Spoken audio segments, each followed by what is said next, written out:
of my colleagues. So I belong to a team within the university. We have Manchester Fuel Cell Innovation Center, which look at everything around hydrogen, and so I'm one of the leaders. So we have a team. We received, I think, 4 million from the European Union about 10 years ago to start the center and to support businesses in Manchester area. So this team did not just start working with businesses, they developed strategy for the city. And today, the strategy for United Kingdom, some of these people are actually part of the seat of the committee that advise government, and they do that all over the world, as we see. So just three of my colleagues. So that's Dr. Yagya and Professor Larry Kim, they're actually husband and wife. And both joined us from Berkeley, one of the best universities in the world, not long ago. So Dr. Gregory is research fellow in the Fuel Center. Dr. King and Professor King is a material and a chemist, and then Dr. Ama is the director, that kind of is the face of the center. Goes out, talk to businesses, talk to government. He's on board of different big committees within the UK. So we work together on this. So just about me, I lead a team in the university for a number of years. We work in these three key areas: smart energy system. We work in the area of connectivity, data analytics, and then work in the area of digital twin and modeling, and so on. So briefly, in the next, I think I have 45 minutes now, I'm going to be talking about one, Africa Hydrogen Partnership. Then I'm going into hydrogen as energy and the economy, how it's affecting the economy, and I will then talk about how hydrogen is produced, how you transport it, and some of the challenges. And it's really the challenges that I want you to pay attention to, because that's the area maybe one or two people today you may be interested in. So primarily in theory, this is for chemical engineers, people in chemistry, people in bio sciences and so on, in theory. But as we see, it's a big engineering area, mechanical engineering and so on and so forth, and more widely data science, name it. You can just see yourself in different aspects of this, including lawyers. So, because of my involvement in this across the world, so just to give you a brief, like I said, I just came back from Cotonou not too long ago. I'm going to be in COP28 in Dubai at a big event, a big government organization, speaking on behalf of African Hydrogen Partnership. So Hydrogen Partnership is an organization that kind of look after everything hydrogen in the role of Africa right now, from industry and companies working together. So it's the only continent-wide Africa Umbrella Association dedicated to green and native hydrogen. And we cover the whole of Africa. So I'm one of the directors. So we have about 14 directors across the world. I look after research and development and anything related to the university.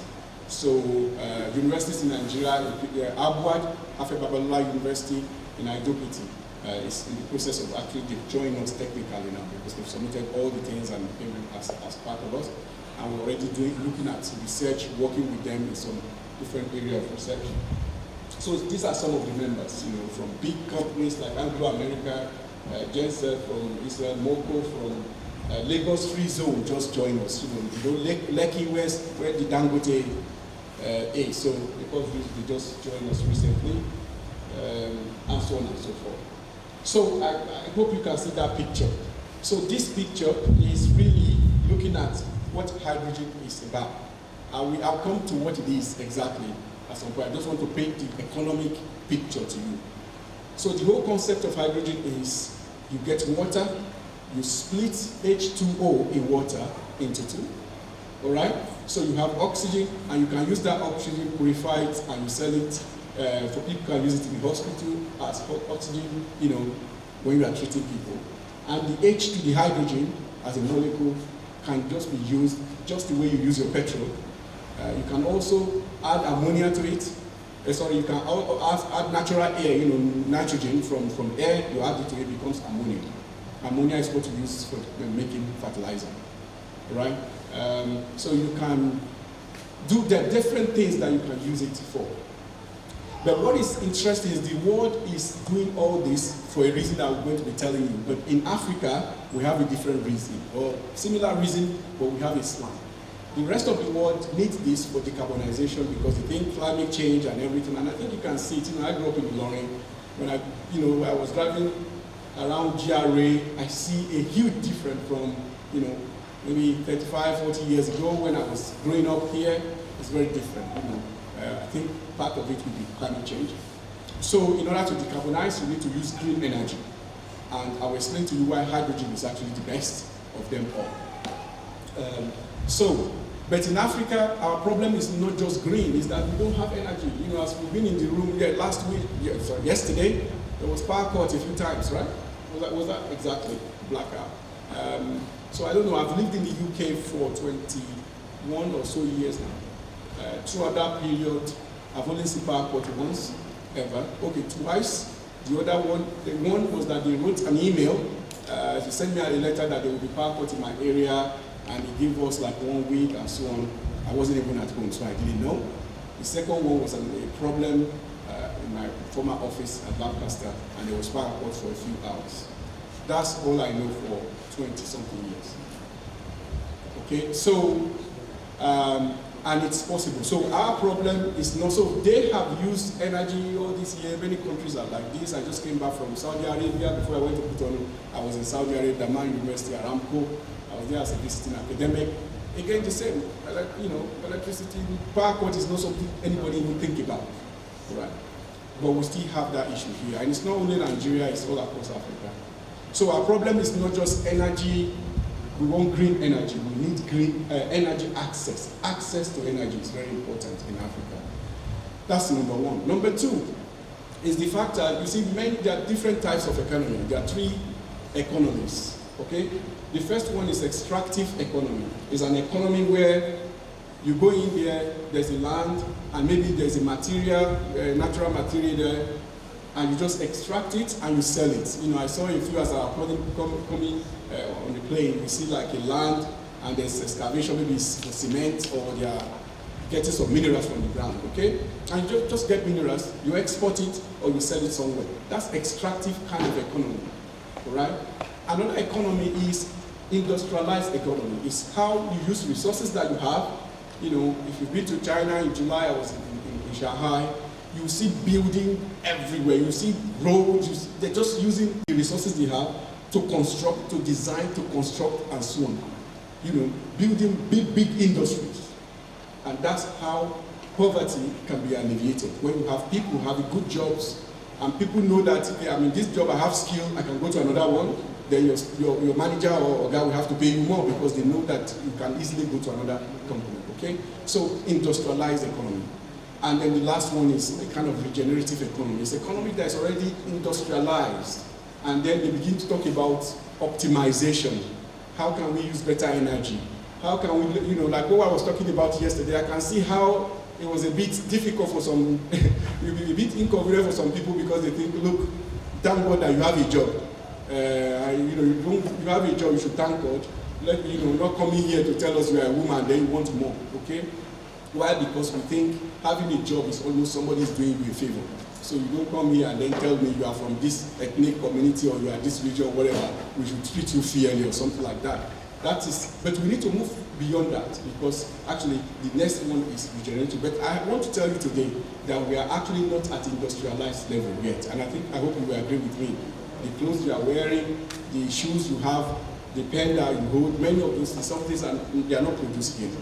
Okay?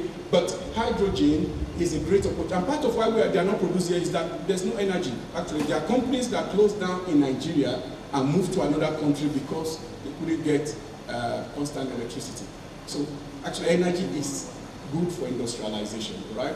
So for us in Africa, it's not just getting green energy for the sake of green energy, which is good for the climate, but we don't even have energy at all, we want more. So hydrogen gives us the opportunity to do that. So hydrogen can be used as, shipping fuel, ship used in aeroplane, and so on and so forth.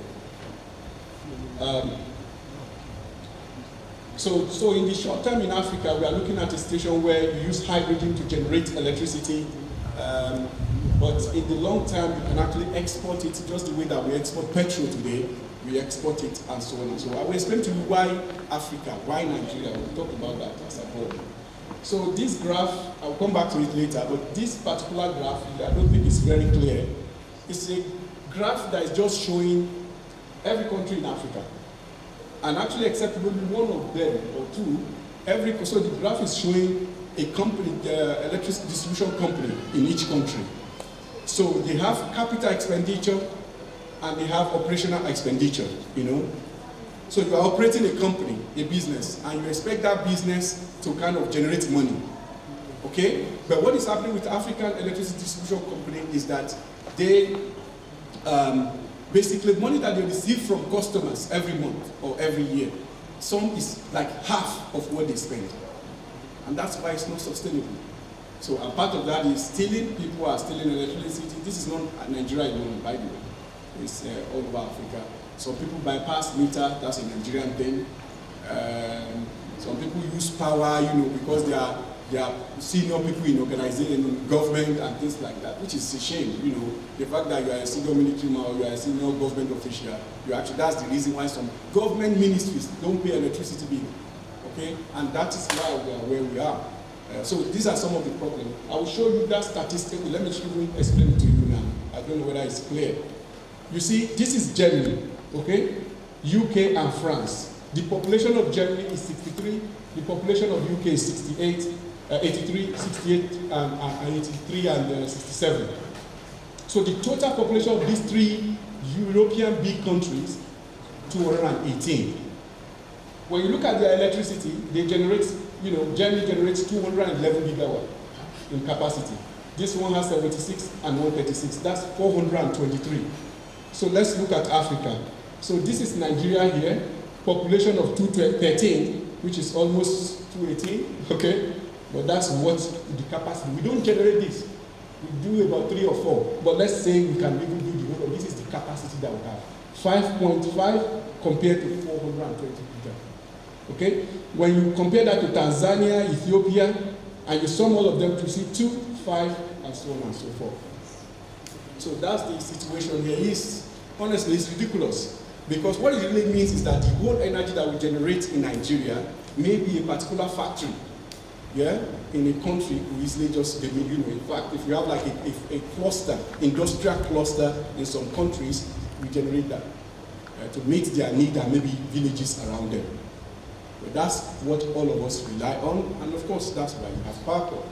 Well, hydrogen is one of the ways that we can solve that. I'm painting a picture here. So, again, part of what I'm trying to do in our head is, even if you are not interested in hydrogen, please come along with my story. Because I think the story will help you to see how you can tell a story in your own field as well. So, because I'm building a story here. One, we have a big problem. And that problem, I've just put it in pictures, right? So that, you know, we have problem that, okay, electricity, we are not generating enough at all, right? The one that we generate, we have problem that we are not receiving enough income from the people, from the customers. There's also a problem. You see, in the bottom here is, say, 2022, last year, up to 2060. And this graph is showing that when you are dealing with fossil fuel, anything petrol, diesel, you know, kind of fuel, what happened is that there's, over the years, right, there's a lot of decline in the market share. People will stop buying. People will stop actually investing. Bank will stop investing in any industry, and even research and development will decrease over time. And then anything that is green, particularly green hydrogen, will increase, and we've seen that drastically. So I've explained this to one of Nigerian senior ogas, and what he was telling me is that, oh, but it's too expensive. We have petrol. We cannot be encouraging hydrogen when we have petrol. I said, well, but sir, you don't build cars.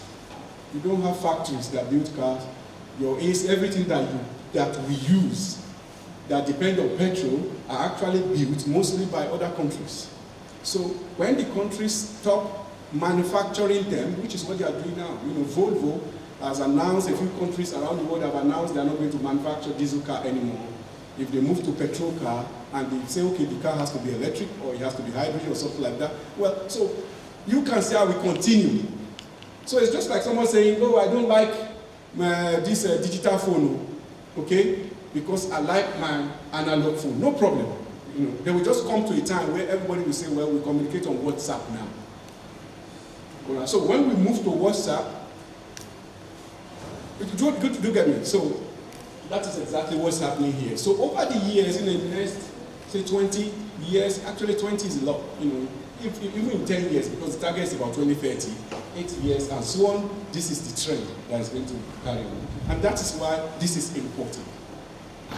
This is important. So this is the next oil. You know, there are different ways of transporting it. You can use pipeline underground, which the same way that we do for you know, like and gas, we already do that. Same thing. You can also, they are only about a few millions as well. So even though they can generate cheap, but Nigeria as a population and, you know, Togo and so on, several millions, okay, we cannot generate as low cost as them. So the future is really how do we collaborate with countries around us very close instead of going abroad to import and work together in Africa, something Africa-centric. So yeah, that's it really. So we just got a grant recently, and this grant is really looking at how can Africa work with Europe on this green energy to make sure that we don't have colonization of ideas, of transfer of knowledge, which is something that's happening in the petroleum sector. It happened for a long time. All the people that worked in the industry, they are from abroad because they were the ones that designed the oil rig, they designed everything, and they come as expatriate, they get multiple salary compared to the locals and so on. This happened for many years. So this is to ensure this will not happen. So we're working with the European Union, we're giving like 1 million, about 5 partners, 6 partners there working together. So I am leading the African Hydrogen Partnership looking at this. So we started that's the picture of when we started in February. So that's what it's meant to be. So thank you. Good. So actually I'm just starting now. So that's just to give you a background of how the picture of how hydrogen is going to shape our world. So it's really so unlike petrol that you can say, oh, it's a gas, or something like this is a gas, or this is a fuel, I would call it a material. Why? Because it's an energy carrier that you can use inside your vehicle. It can generate electricity. It can help you to create fertilizer. You can use it for a lot of things, okay? And let me tell you another thing that excites us in Africa, as African Hydrogen Partnership, is the fact that, as we see, you know, briefly now, Africa is where Africa and some other countries is where you have the sunshine, where you can actually generate hydrogen at a very low cost. Okay, the rest of the world, they don't have the capacity, some part of the world. That's why Europeans are very interested. They have offices here. I'm actually going to be in the office next week in Abuja. So they have a big office in Abuja. That's the German office. And other European countries also that are interested in this. They are here already. They are in Angola. I was in Rwanda. That's the capital of Angola earlier in the year in March for this as well. So it's a big thing. It's something to really consider and think about. I hope I'm not preaching about hydrogen too much, but just think about it. So there's another thing that is interesting about hydrogen. So for you, remember it's about water. So you get water, you use a technology which I will show you now to split the water into hydrogen and oxygen, and then you use the hydrogen the way you want. Okay? The point is water, where do you get the water from? When people don't even have water to drink. That's another interesting part, okay? Is that because water is cheap, that is why businesses are not going into water manufacturing, you know, so much and getting it in bulk, all right? But when you want to use it for hydrogen, what happens is there's something called desalination of water. You can actually go into the ocean, okay, and use a system that takes the salt from the water in the ocean, all right, and purify it and so on, and you can use that to generate hydrogen, so that you are not competing with the water that we are all drinking. But that's an interesting thing, because once it's pure, it's actually going to be far purer than the water that we drink. Then that can be, served to people to drink. That's number one. Number two is that you can create agricultural area in that area so that you can use that water for irrigation, so that you can have produce all through the year. Remember that hydrogen is also used for producing fertilizer. The fertilizer that you produce in that locality can be used to increase the productivity of your agri-produce. Okay? You can see that. You see the connection of how this, in theory, in the West, is to decarbonize them. But for us, it's bigger. It's to provide water, and clean water. You know the implication actually reduce. Somebody told me, I was in Rwanda a few years ago. Last year, too. Yeah. And this man, professor, took me around different parts of the city, and I was going, wow, everything really look organized and clean. And he was telling me the only thing they've not been able to do, and they are working on now, is that everybody will be just like we have in Europe, will be able to get their water, clean water, bath water, everything. Not necessarily, you don't need a borehole, it comes to your room. And I thought, oh, when I was growing up, that was normal. Even in Ilorin, we used to have water. At least, at a point, it got to like 5 days a week, and we used to go to the mosque next the road and get water. And suddenly, by the time I got to my maybe secondary school, it reduced to 3 days, and I don't know how many days you have now. I mean, in average places, if you don't have a borehole. So, but this can actually help to facilitate water production, fertilizer production, so that we can use this to industrialize. When you have water, so this man in Rwanda was telling me that you can reduce death rates, I think, by 30% if people drink water in their house. If you have clean water, fresh water, all right, that can actually increase your longevity by a wide margin. People die, a lot of people, and this is not just Nigeria, all over the world, because of lack of clean water.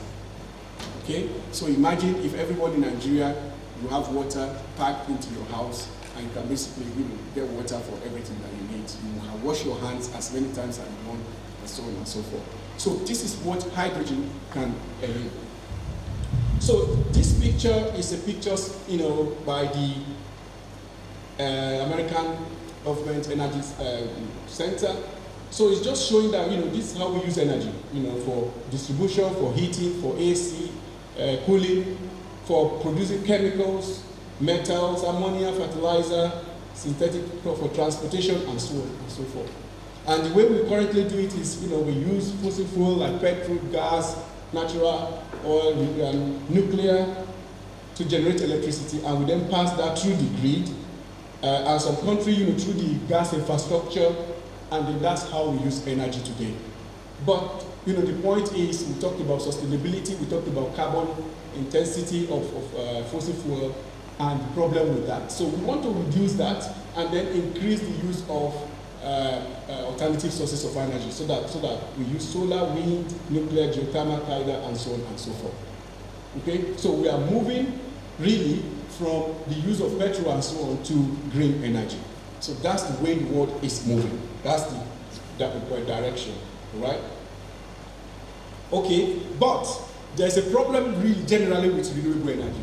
Many of them are intermittent in nature. What that means is solar panel, for example, if you install it on your roof by 6 p.m. in the evening or even less, it's dark. So the solar panel is basically useless, all right? And it's until tomorrow morning before you can use it. So you need battery to store it, okay? And that battery adds to the cost and so on. So hydrogen is like a storage. You can, in one way, another way of looking at hydrogen is that you use renewable to generate hydrogen, okay? And when you have excess, so then you are using the electricity, but when you have excess, you basically, you are using the excess to generate hydrogen, and you store it. And when you don't have sunlight, you basically use the hydrogen to power your home in a very simple way. And it's more complicated than that, but in a simple way, that's how you use it. So there are 3 different types of hydrogen, loads of them. So I've just put 4 here, very simple. So let me just explain, we'll see in the next slide as well. Hydrogen is not new, okay? So hydrogen being used in this way is not new. They've used hydrogen for all the things I'm going to explain now. It's just that they've not used, the majority of them are not from green sources. right? They are from fossil fuel. So there's brown hydrogen, so this hydrogen that you produce, okay, from water, but you use coal, right? Coal is very high carbon intensive. It's not good for the environment. So, and the gray one is when you have a hydrogen that's from natural gas. You know, the gas that you use for cooking, your normal natural gas, if you use that to generate hydrogen from water, that's gray hydrogen. And again, not very good for the environment. So this gray hydrogen, there's a technology called carbon capture and utilization. So it's a system that when you generate something, you can then use that carbon capture technology to take the carbon that is causing the climate change issue, you capture it and store it somewhere else, or you use it for something else. So it's called carbon capture. So if you do that, that's called blue hydrogen. But the one we're going to be talking about really today is green hydrogen. This is hydrogen produced from renewables. And today, actually only less than 4% of the total green hydrogen in the world, of the total hydrogen in the world are generated using green. But that is going to go really, it's very fast now from what it is today to another level, really. So it's going to move from using things like natural gas, to other process, especially the electrolysis. I will explain electrolysis now. And there's also going to be something called photobiology. So people are looking at how you can use some biological algae or different species as catalysts to generate electricity. And you can use that electricity to split hydrogen from water. Okay, so how do you do that? So the whole process of electrolysis is very simple. You basically get a system, so this system is called electrolyzer. This is chemistry, so don't worry too much. I'm not a chemist myself. I have to learn it. This is what I was telling you guys 2 days ago. When I got passionate about this, I went into this and learned it as if I am a professor of chemistry, if you like, okay? I was reading it, jacking it, attending lectures, and then online training, and so on and so forth, okay? So you put two cardon into this, this environment, and what will happen is that you have sunshine into your solar panel, and the solar panel creates electricity, and the electricity basically, you have water coming in, that's the H2O coming in, and that helps to just move the hydrogen to the cathode, and you move the oxygen to the anode, and you can basically take them the way you like, whatever you want to use them for. So, but there's a reverse. This hydrogen that you have here, there's a system called fuel cell, okay? That fuel cell, if you put in hydrogen into it, what it does is basically, it generates, there's a membrane here where you can actually generate electricity as a result of that. So they are opposite to each other. So you have something called electrolyzer, and you have another one called fuel cell. It's just a reverse. One produces hydrogen from electricity, the other produces electricity from hydrogen. Does that make sense? And you are producing all this using renewable, so that could be hydro energy, it could be solar panel, it could be from wind. All right? So this is the whole process, and so there are different types of electrolyzer, and I won't bore you into all of them. There are some that are low temperature, high temperature, but the key thing is because this is really research, there are different types that they are working on, all right, in order to increase their efficiency, okay? So that when this electricity you get from the sunshine and the water, you want to produce the optimum one. So they are working on multiple ones, and the key one that is already commercialized at a very high scale is called the PEM, which is polymer electrolyzer membrane. So that's the type of electrolyzer. And I'll briefly just tell you the challenges in the area of research. The challenges with electrolyzers is the fact that it is super expensive. So remember, it's very expensive, and it's expensive for many reasons. Part of it is the materials that they use for making them. They're made from iridium and platinum. Part of this is the fact that this material, the research in this area has not been really huge because there's no need for them. The need for them is not as huge. People do not need them at gigawatt level, but now they need them. Okay, there's going to be more research. There's going to be a bit more of research in this area. So different electrolyzers, they have different efficiency and so on, response time and so on and so forth. But hydrogen's biggest challenge is the cost. So natural gas, which is what we use right now, they are between $1 to $3 per kilogram. Natural gas with carbon capture is around that price.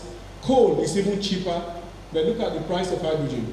Depending on where you produce it, so if you produce it from Europe, for example, it's very, very expensive because they don't have sunshine.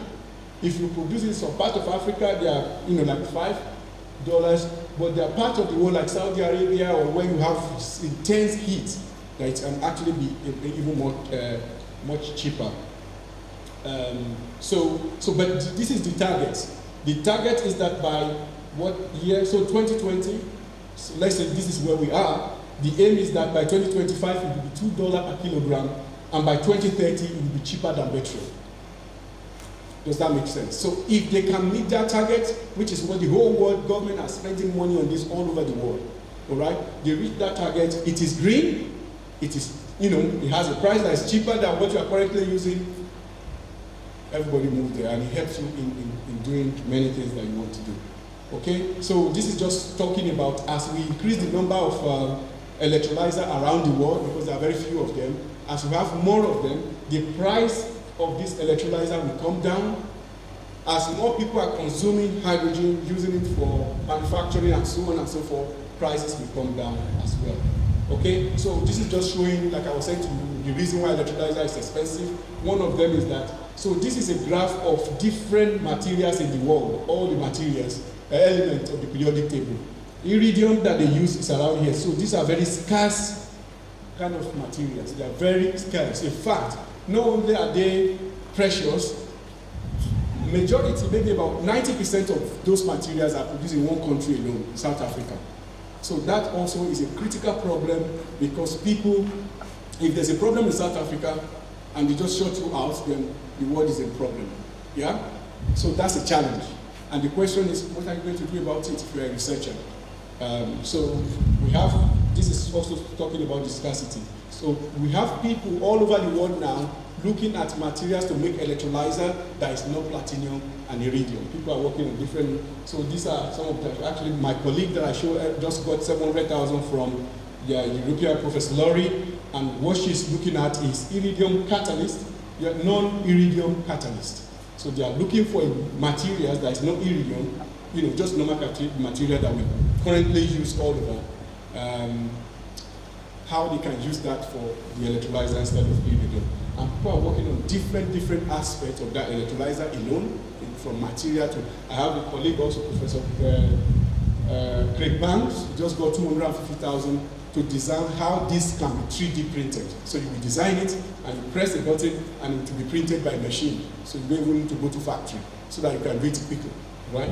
So they are working on research like that. And different ways of storing. So when you produce, what I've described to you is how to produce hydrogen. So you produce hydrogen from renewable energy using the electrolyzer, it gives you hydrogen. If you want to use hydrogen as electricity, what do? You put it into something called fuel cell, and this fuel cell kind of give you electricity. If you want that, then you go round, as you like. So it's like a battery. You charge the battery from the electricity. When you need the electricity, you use the battery to then connect back to the electricity, and so on. So it's the same. But for demand and supply to really happen, all right, you need to be able to move hydrogen from one part to another. So there's hydrogen transport, there's hydrogen storage, and there are many challenges that are around this, from how you make the material, where you store it, because it's a different world, how you can convert hydrogen from liquid to gas, and for different reasons, okay? So I won't bore you with all this. So these are some of the ways you store hydrogen. They store it in materials and so on and so forth. It shows that when you liquefy hydrogen, you turn it into a liquid, actually it's a lot better and easier to transport. But you need a lot of energy to make that happen, which costs money. So people are working on these different areas. So that's how you transport it as well, and so on. So I was in, like I told you, I was in China in July. and went to factory where they're actually manufacturing trucks that are using hydrogen. Hydrogen is going to be particularly amazing when it comes to big vehicles. So as we move to electric vehicle, it's actually very common now. Taxis in Shanghai, they are electric vehicle, or almost everything. Yeah. In the UK now, it's relatively common as well. So it's coming here too, hopefully. But we need electricity to charge them, right? So when we get electricity to charge the electric vehicle, when we don't even have the one to use at home, right? And this is why this whole story is really very good for us. So in transport, you can use battery for your electric vehicle, or you use hydrogen, all right, and fuel cell. The advantage of fuel cell over battery is the fact that if you are using just the normal cars, 5 people passenger cars like the one you use at home, then the battery is not that big. But if you want to, move around in a big truck, then maybe the battery will be half of the truck itself, which is very expensive and not necessary. But hydrogen, because you can compress it, you can make it smaller, it's good for trains, it's good for huge vehicles.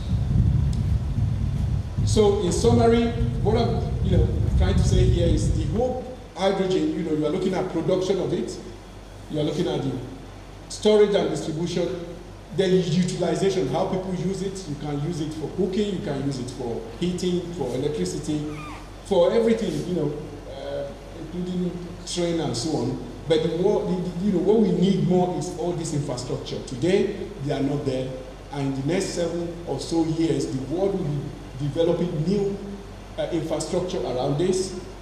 Another challenge is that it needs to be competitive. It's currently more expensive. Okay, just like mobile phone to us look very expensive, 2005, 2000 and whatever.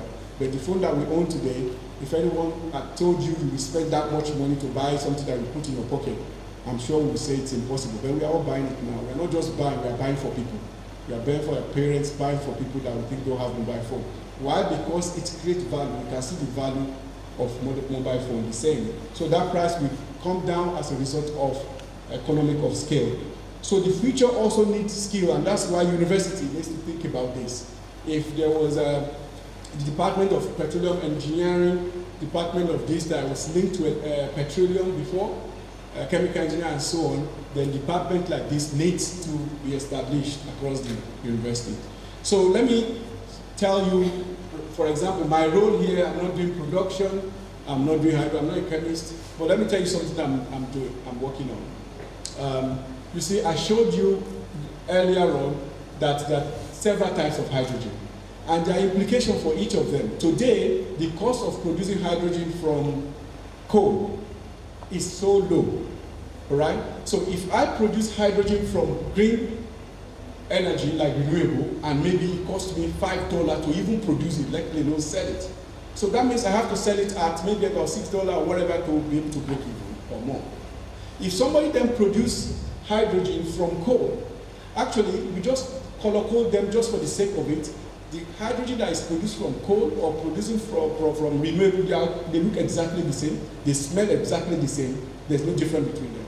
So somebody can actually tell you, oh, this is from green energy, and they will charge you more because government, there's something called subsidies. So in Europe now, if you buy a hydrogen produced from renewable energy, government will make you pay the price of the one from coal, and the government will pay the difference.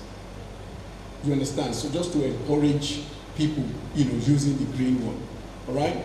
But somebody who is using coal will just say, well, it is from renewable as well. Hence, we start looking at technology to trace hydrogen right from production to consumption, to utilization, using blockchain. So you can see how, in order to address the challenge of traceability, it is no longer chemical engineering, all right? It is now what? Computer technology. If you want to inform investors of the fact that, look, if you invest X amount and this will happen based on this analysis, and so that becomes data analytic. It could be statistics, it could be something completely different. It's no longer a chemical engineering business. Yeah.